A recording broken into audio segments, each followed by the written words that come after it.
ஐயோ, நான் நிஜமாவே மோசே மாதிரியான ஒரு குழந்தை இந்த உலகத்திலே இல்லை. தேவன் நம்மளை சர்ப்ரைஸ் பண்ண ஆரம்பிச்சிட்டாருன்னா அப்படி இருக்கும். குழந்தையெல்லாம் வெட்டுறா கொல்றான் ராஜா சொல்றா. 3 மாசம் குழந்தை உயிரோட வாழ்ந்து எவ்வளோ பெரிய சர்ப்ரைஸ் தெரியுமா அது அந்த குடும்பத்துக்கு. ஒரு குழந்தை வந்து சத்தம் போடுறது தெரியுதுங்களா? இங்கே இதெல்லாம் சத்தம் போட்டு இருக்குது. சத்தம் நம்மளால இந்த ஒரு சின்ன கூடுகையில் நமக்கு அட்ஜஸ்ட் பண்ண முடியல. 3 மாசம் குழந்தைய ஒழிச்சு வைக்கிறாங்க.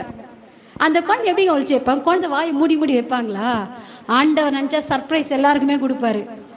சத்தமே கேட்க விடாத சர்ப்ரைஸை கூட பண்ணுவார்.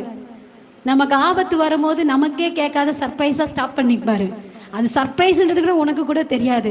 3 மாதம் ஜெகோதேம் அவங்க அம்மா பேர் நிற்க வைக்கிறாங்க. 3 மாதம் குழந்தை ஒழிச்சு வைக்கிறாங்க. நான் யோசிச்சு பார்க்குறேன், ஆண்டவரே எங்கள் வீட்டில் தம்பி பாப்பாலாம் இருக்குதுங்க, அண்ணன் பசங்களாம் இருக்காங்க. அந்த குழந்தைங்க வச்சு எவ்வளோ அவஸ்தைப்படுவோம் நம்ம. கத்திட்டு இருக்கோம். 3 மாதம் ஒரு பிறந்த குழந்தைய அமைதியாக வச்சு காப்பாற்ற வைத்திருக்கிறார் என்றால் தேவன் எவ்வளவு